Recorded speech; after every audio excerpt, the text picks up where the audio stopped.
Hello दोस्तों, आप सभी का मेरा यूट्यूब चैनल में स्वागत है। जैसे कि आप सभी लोग जानते हैं कि यह रेलवे आरआरबी एनटीपीसी का वैकेंसी निकल चुका है, जो 13 तारीख से ही अप्लाई हो रहा है। जाइए जानते हैं आज इसके बारे में, इसको कैसे अप्लाई किया जा सकता है, इसका क्राइटेरिया। चलिए तो फिर हम स्टार्ट करते हैं। जैसे कि आप यहाँ देख सकते हैं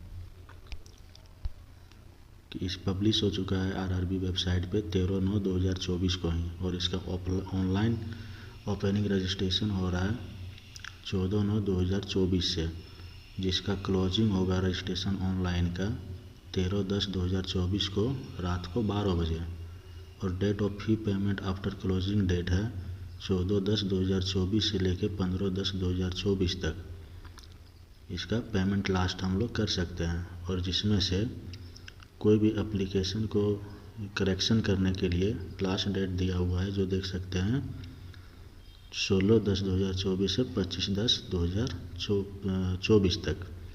जो भी ऑनलाइन एप्लीकेशन में कुछ गलती हो गया है तो उसको सुधारने के लिए लास्ट डेट इतना तक है, 25/10/2024 तक, 16/10/2024 से।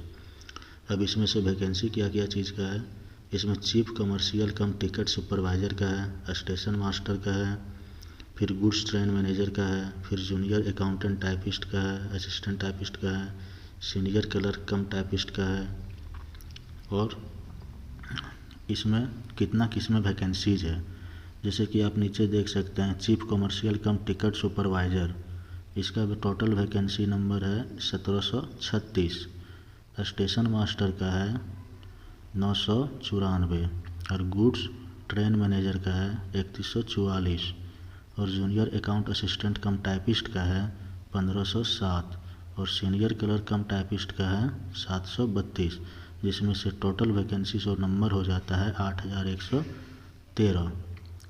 और इसमें मेन बात याद रखने की है, ध्यान में रखने की है कि इसका लास्ट डेट जो है अप्लाई करने का ऑनलाइन रजिस्ट्रेशन का, वो 13/10/2024 को है।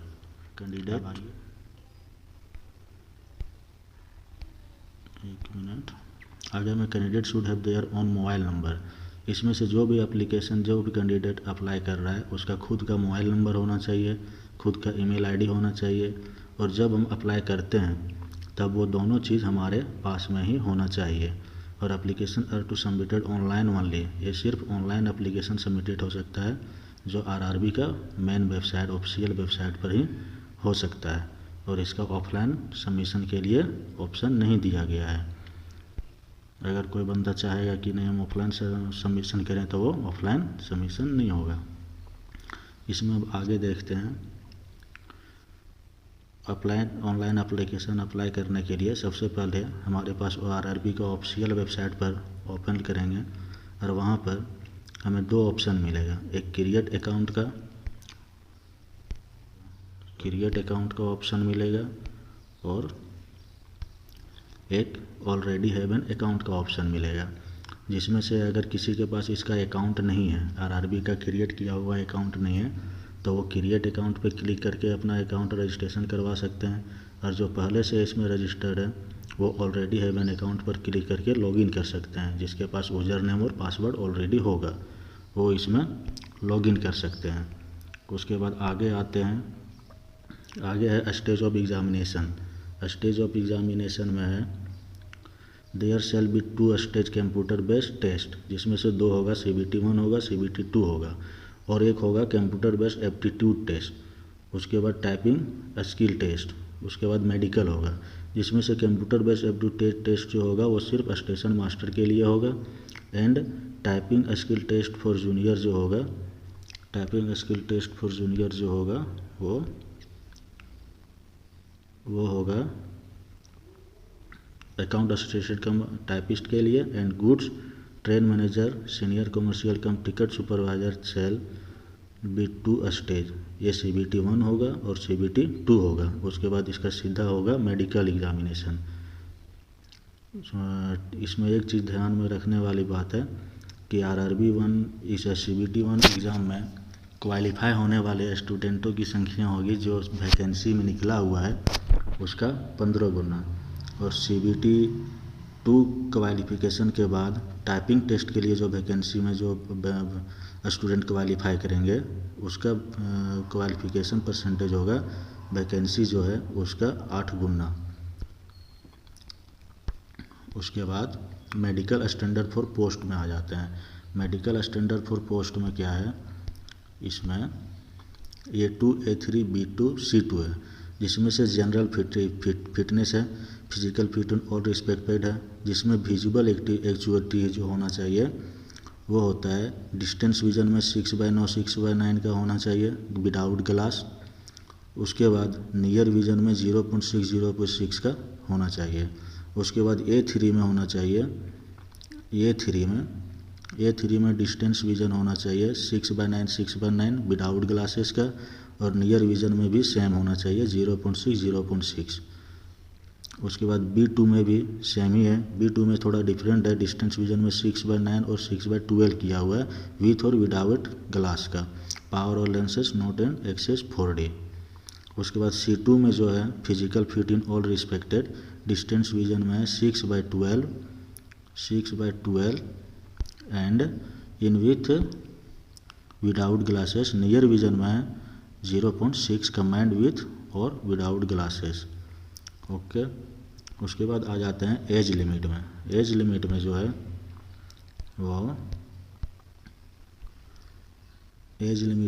वो है the lower and upper age limit indicate for the post, जिसमें से एज लिमिट में एज ग्रुप 18 से 36 साल के स्टूडेंट इसको अप्लाई कर सकते हैं, जिसमें से सभी क्लासेस सभी वर्गों को अलग अलग से छूट दिया गया है। जिसमें से जन्म का अगर देखें तो जिसका जन्म 2/1/1989 को और 1/1/2007 के बीच में है, 1/1/2007 एंड 2/1/1989 के बीच में जिनका जन्म है वो इस एप्लीकेशन को अप्लाई कर सकते हैं। उसके अलावा इसमें छूट दिया गया है OBC नॉन सेरेमनी लेयर को 3 साल की छूट दिया गया है। छूट देने का रीज़न क्या है, कोविड के चलते एग्जामिनेशन नहीं हो पाया था, उसके चलते इसमें छूट दिया गया है। ST SC को दिया गया है 5 साल का। उसके बाद एक्स सर्विसमैन को दिया है 3 साल का। उसके बाद OBC NCL आगे after detection of length and service form में 6 ईयर्स का दिया है। इसी तरह से सभी का अलग अलग एज में छूट दिया गया है। यहाँ पे देखिए नोट करने का चीज़ है, रिलैक्सेशन जो इसमें दिया गया है रिलैक्सेशन 3 ईयर्स का, वो कोविड पेंडेमिक के कारण से एग्जामिनेशन नहीं हो पाया था, इसी कारण से इसमें छूट दिया गया है। उसके बाद आ जाते हैं कैंडिडेट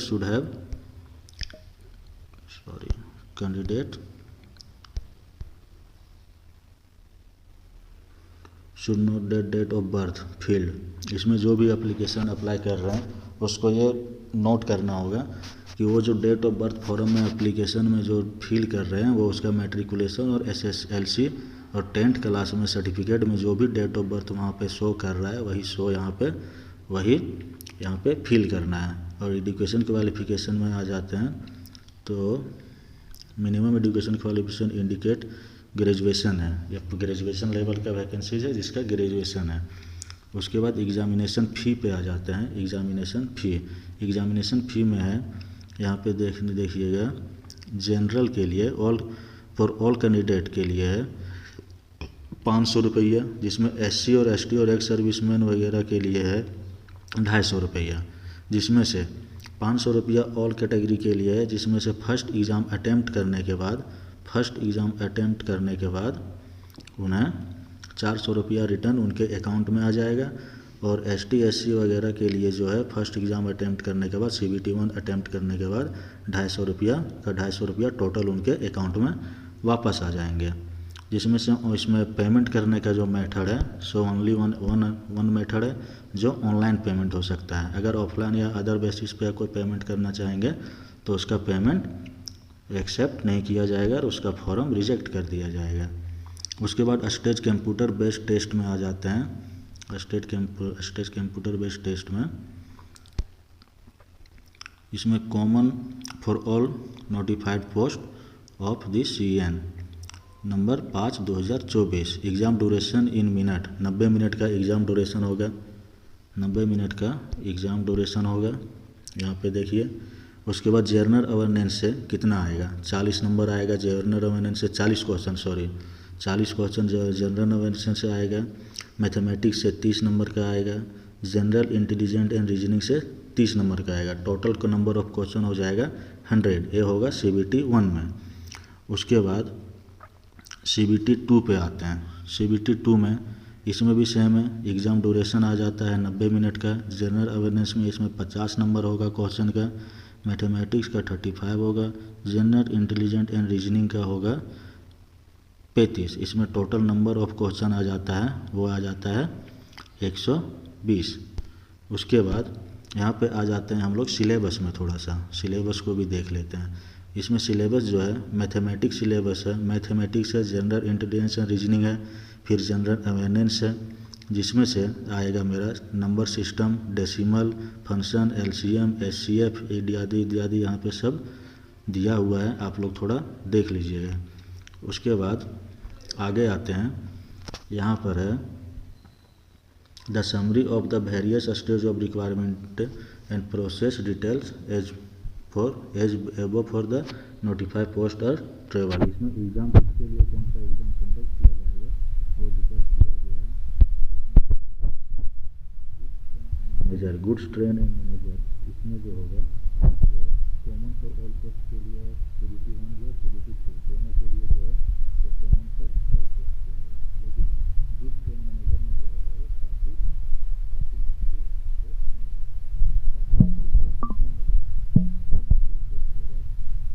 सीनियर क्लर्क कम ऑफिस में और जूनियर अकाउंट असिस्टेंट कम स्टैटिक वो 80 नंबर वैकेंसी में होगा काफ़ी। उसके बाद फिर आ जाते हैं कमर्शियल, फिर कमर्शियल कम स्टैटिक प्रोविजन। इसमें जो होगा इसमें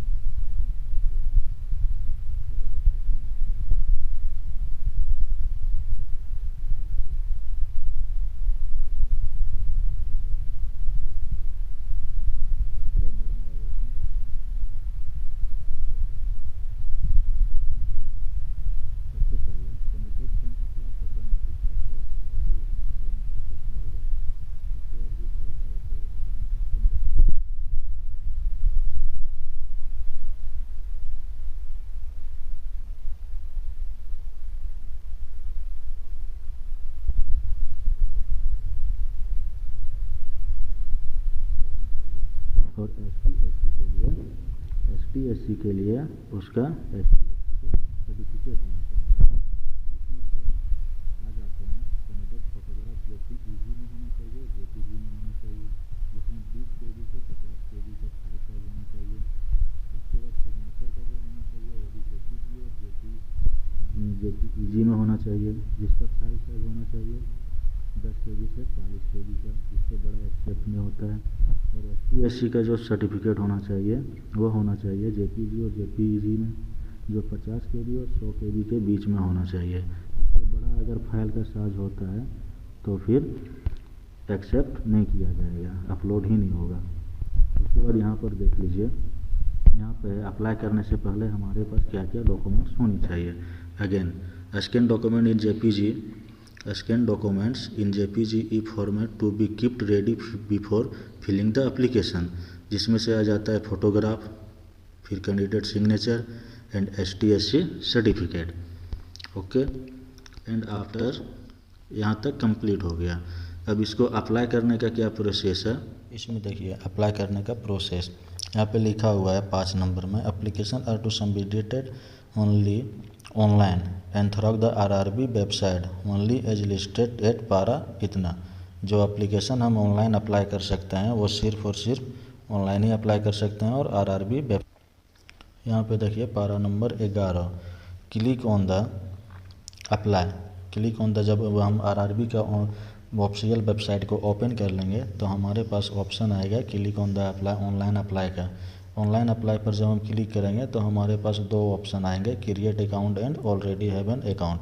तो जिनके पास ऑलरेडी हैव एन अकाउंट है उनको अपना लॉगिन और पासवर्ड ID डालना है, वो उनका लॉगिन हो जाएगा। और जिनके पास ऑलरेडी अकाउंट नहीं है उनको क्रिएट आर अकाउंट पे क्लिक करना पड़ेगा। क्रिएट एन अकाउंट पे क्लिक करने के बाद candidate has already must first create an account before processing to fill up the application. इतना कैंडिडेट एडवाइस रिक्वायर्ड, उसमें जो भी हमारे क्रिएट अकाउंट पे जब क्लिक करेंगे, क्रिएट एन अकाउंट पे क्लिक करने के बाद वहाँ पे हमारे एक वेब पेज ओपन हो जाएगा। उसके बाद वेब पेज ओपन होने के बाद वहाँ पे जो भी हमारे रिक्वायरमेंट होंगे, जो क्राइटेरिया मांग रहा होगा, वो सारा फॉर्म फिलअप करने के बाद सबमिट कर देने से उसमें क्रिएट अकाउंट हो जाएगा और हमारे मोबाइल और ईमेल आईडी पे यूज़र नेम और पासवर्ड आ जाएंगे, जिससे हम ऑनलाइन लॉगिन करके फिर फॉर्म अप्लाई कर सकते हैं।